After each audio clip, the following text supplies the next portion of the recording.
Save किया था ना? मैं सिर्फ इसलिए गया था क्योंकि उसने मुझे कॉल किया, that's it. But listen तो. Save it for someone else. जिंदगी में सेव करना जरूरी है, मगर जब बात पैसों की हो, सिर्फ सेविंग से काम नहीं चलेगा। इक्विटी म्यूचुअल फंड्स में इन्वेस्ट कीजिए और अपने सेविंग्स को आगे बढ़ने का मौका दीजिए। Mutual fund investments are subject to market risks. Read all scheme-related documents carefully.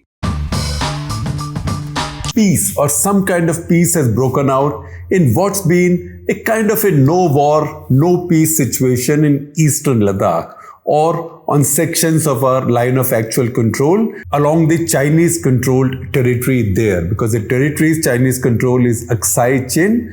We consider it as ours in India. It's a part of the Indian maps. But there's a line of actual control which has been respected since 1962. But as we know, 2 years ago, the Chinese brought it back to life by coming and massing troops there, massing troops and heavy equipment, and in some cases trying to make ingress into territory that India considered its own. Although remember, they did not dislodge Indian forces from anywhere where they were sitting, but dispute was about areas which India considered its own but used to patrol, not be stationed there but used to patrol. And now the Chinese said you cannot patrol in these areas.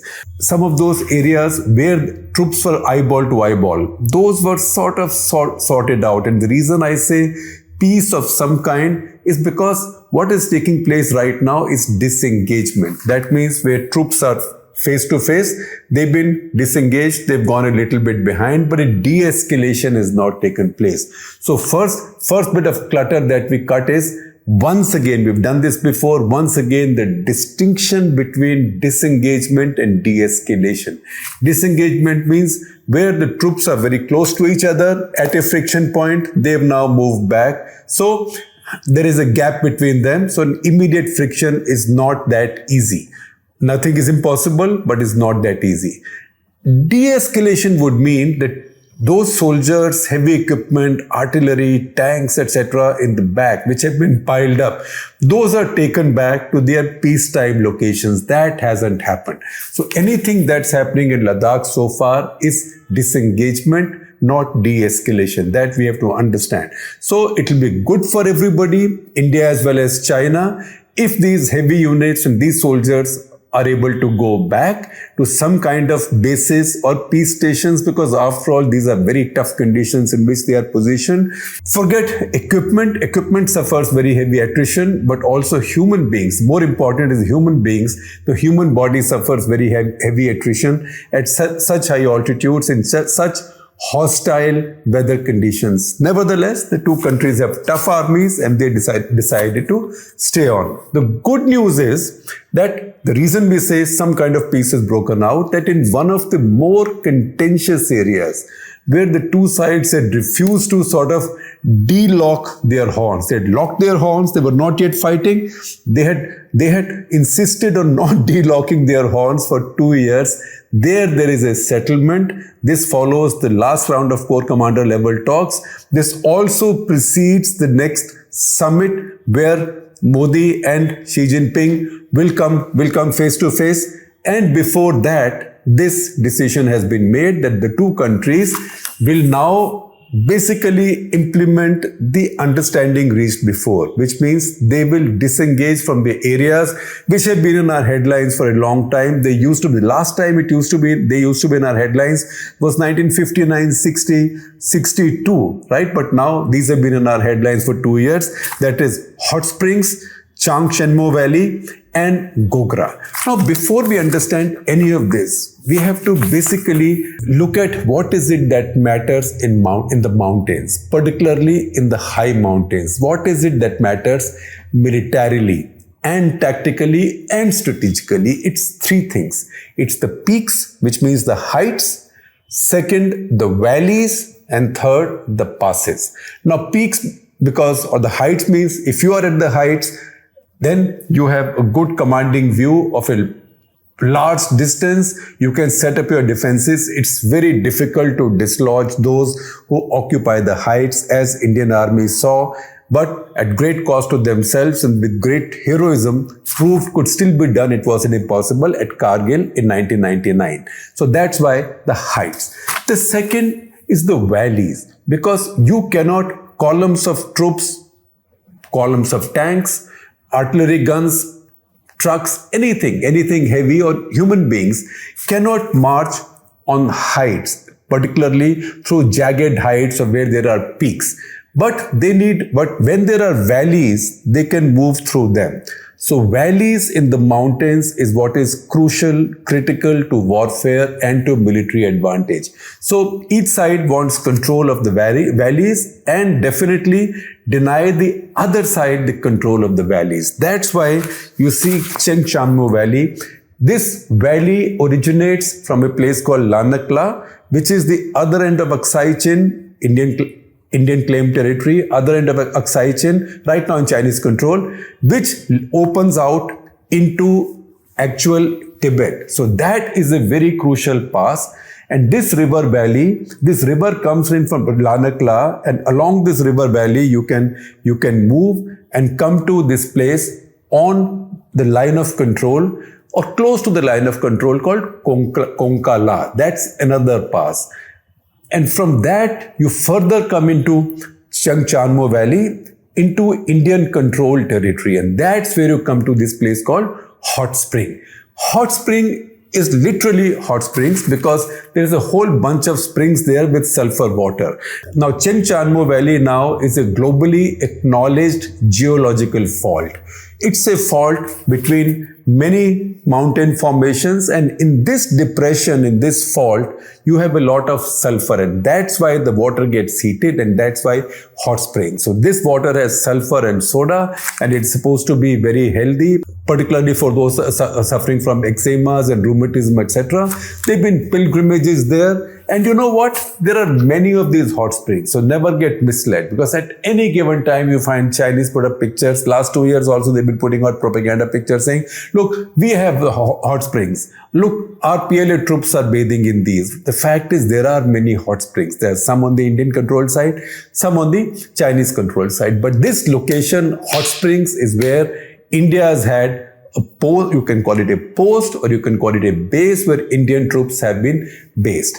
Northwest of Hot Springs, just a little bit northwest, you have the place called Gogra. So I told you Gogra, Hot Springs, Chengchanmo. So Chengchanmo is important because it's a river valley.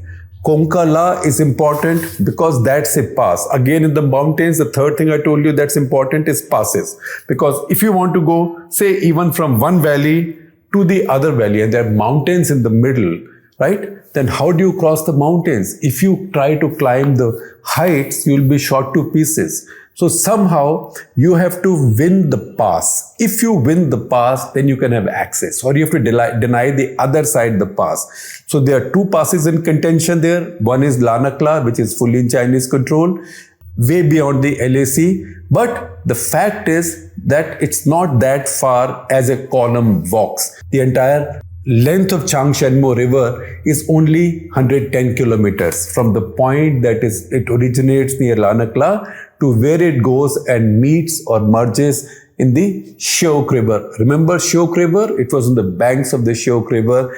Galban, which is a tributary of Shyok River, that bloody clash took place a little over 2 years ago. So Konkala has been in the Chinese occupation. I will tell you a little story about that. Lanakla is where the Chinese don't want you to reach, right? But through Konkala, because they can come to this side, they now have been eyeing more territory because they want to deny India access or control of not so much hot springs too, but also Gogra. Now, what is Gogra important? So see this on some of these maps that I'm taking from open source publications.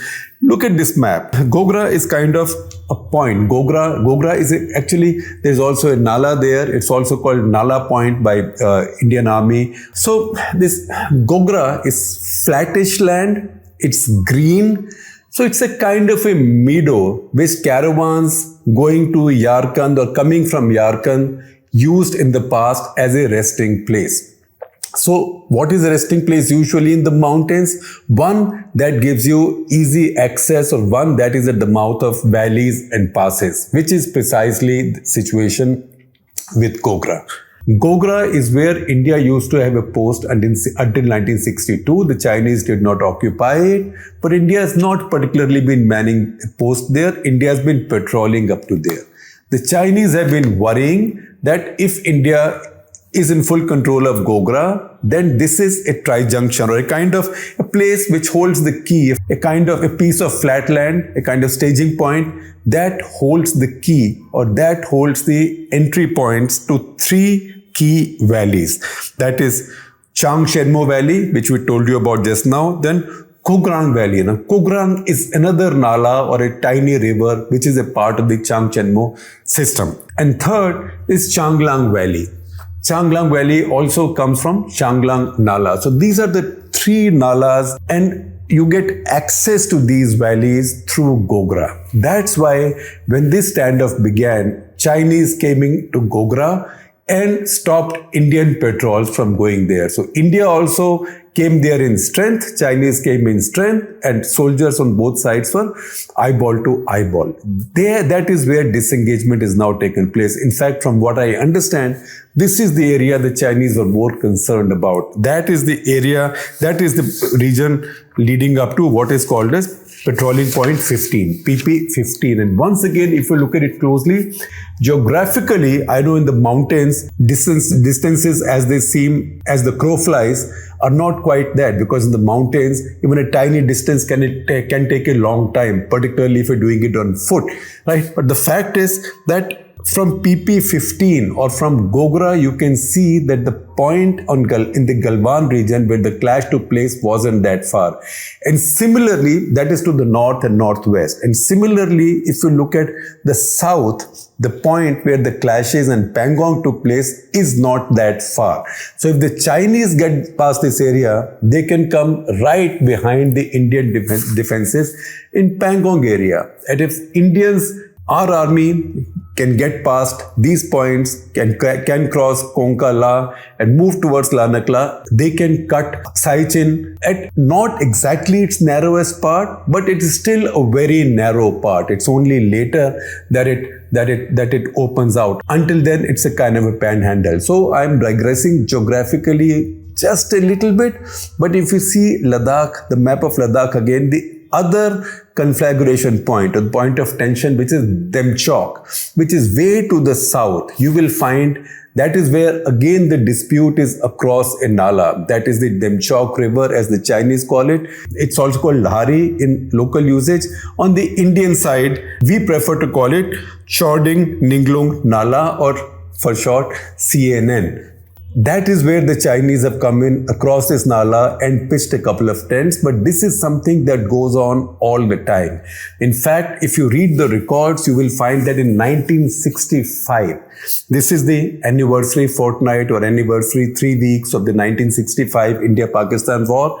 When that war took place, China was committed, or China was boasting that they will come to Pakistan's defense. They didn't quite do that, but they created many irritants for India along the line of actual control. So to keep the Indians concerned and to keep the Indian side off balance.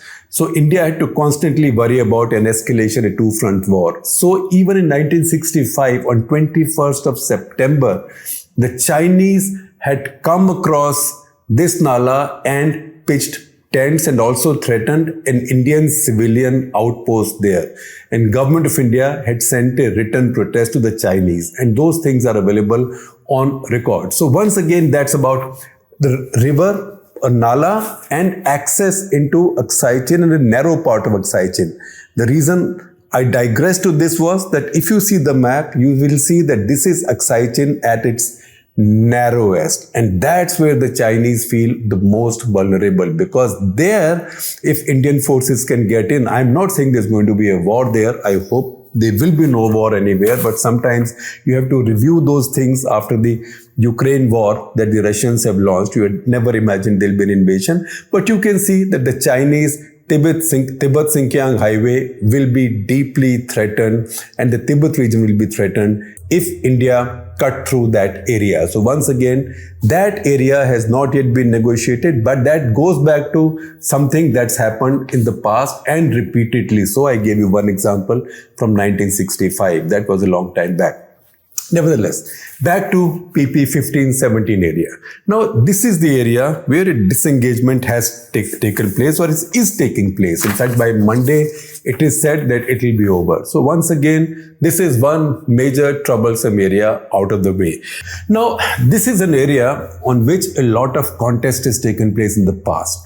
In fact, if I take you right back in history, the first bloody incidents that led up to 1962 war. This, by the way, is the 60th anniversary of the 1962 war. The first bloody incidents took place in this very region. That is Hot Springs, Gogra-Konkala region. So both sides were then probing because nobody had set up posts, nobody had put their flags on this very empty area.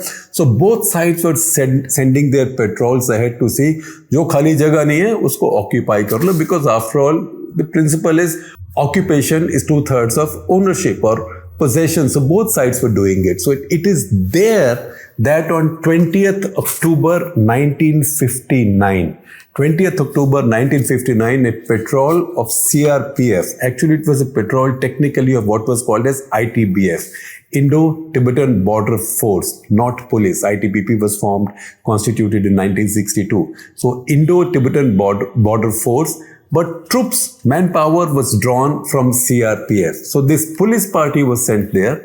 So first group of a small tiny patrol, a probing patrol, was captured by the Chinese. Others went looking for it, and as they went looking for it, they were then surrounded by the Chinese, and there is very colorful and very touching account which you will find in an article written by a young IPS officer called Akash Jindal, and I've taken it from the Bureau of Police Research Journal. So read that detail. I'm sharing that article with you, also a link to the journal. Read that. But the fact is that is where in that clash, 10 CRPF soldiers were killed, 9 on the spot, 1 was injured. Some Chinese were killed also because the junior commander leading the Indian patrol, who was taken prisoner, he says in his account that Indian soldiers were also made to carry the bodies of Chinese soldiers. So there were casualties on that side also.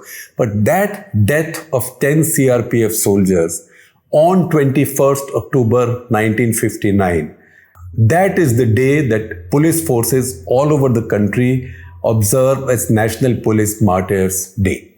In fact, as I read this account, there is a very interesting passage there that Karam Singh, the CRPF soldier who was commanding the Indian Patrolling Party, he explains how he and the Chinese, because they didn't know the language, his Chinese counterpart, they kept on scooping up the soil from there and gesturing that this is my soil, this is my land. And both were doing this until the firefight started.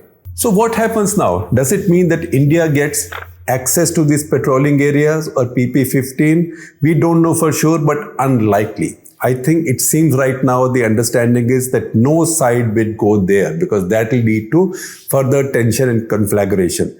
General H.S. Panag, writing in ThePrint earlier had said that because Chinese are not letting us go to Gogra, they are actually blocking our access to a 30 to 35 kilometer long and about 4 kilometer wide stretch along the Kograng River Valley. So this is a Kograng issue, but the fact is the Chinese are also not there now. So this is right now, for the moment, in the deep freeze. It looks like at least this friction point is gone. Two problems remain, as I told you earlier just now, the Demchok area that comes and goes. Chances are that as it's been resolved in the past, it might be resolved in future as well, but it's not such a big area. The other area that remains troublesome still, and on which there isn't much discussion or negotiation also as yet, that is the Depsang area. Now, in the past, we have done a full episode of Cut the Clutter on Depsang. I will share a link with you so you can see that. But you see Depsang, if you see it on the map, it's like a bulge. It's like a bulge. Nobody will give you the exact dimensions of the square kilometers of the area that India considers its own and to the edge of which India used to patrol earlier. But generally, I'd say it's about, from the accounts I read, it's about 970 or maybe 972 square kilometers are reached somewhere, but say about 1,000 square kilometers of area. Now that is an unusual area, and I will explain to you. But before that, the issue there is that Indian troops used to patrol, not often, very occasionally, but used to patrol at least to mark their presence to the edge of that bulge. That the Chinese have now stopped India from accessing. Chinese have also built very good infrastructure and a lot of military installations along that area, not on that area. We have to be very careful. Along that area. Now, as you go into that area, that is the highway that goes to our last point in Ladakh in the north, Daulat Beg Oldi. Now, next to that highway is a very important ITBP camp and base at a place called Birdsea. Now, the Chinese claim that their territory, in terms of their perception of the line of control, comes very close to Birdsea. In 2013, they had come right up to Birdsea. Then later, with various negotiations and contacts, they had gone back. Now what they've done is that you go beyond Birdsea, then you go to a place called Bottleneck. Bottleneck is literally a bottleneck. And from that bottleneck, once you cross it, you come to a place called Y Junction. That Y Junction is called so because that leads you to other patrolling points, that is 10, 11, 12, 13. That is the access the Chinese have now blocked. Next to Y Junction, they've set up a permanent establishment. So they stop Indian troops or Indian patrols from going in that direction. Similarly, Indian troops have been stopping the Chinese from coming towards Bottleneck and towards Birdsea. That has gone on since 2013. The fact, however, is that this nearly 900 square kilometers plus area, India is not able to patrol, which they used to do only sparingly, but they did in the past. Snehesh Alex Philip, who's our defense editor, he tells me that army sources tell him that it's not as if it's not possible for Indian troops to reach these patrolling points because they can use other routes. These are mountains after all. But that will risk conflagration, and that's why both sides have decided not to confront each other in that area. That's a kind of a deep freeze. That is an important area tactically, because if you see that area on a relief map, you will see that this is mostly a flat area. This is like a mountain desert. It's very high altitude, 15,000 feet plus, but this is a large area where tanks can be used. So if Indian tank forces get in there, they can get into the heart of Aksai Chin. But if the Chinese tank forces can use this territory, they can attack Daulat Beg Oldi and cut it off. And remember, India does not have the luxury of any flat land there, particularly behind Daulat Beg Oldi, to fall back on and to absorb an attack, because behind them are the mountains, and just beyond that, the underbelly, the very vulnerable underbelly of Siachen defenses gets exposed. And that's why this is such a crucial area, and that's why it's taking time, and it probably will take time. But so far, I'd say that it is some sort of a peace because there was no war as yet, but this was a eyeball to eyeball situation that has now been calmed down. So once again, I'm careful not to say de-escalation. This is disengagement.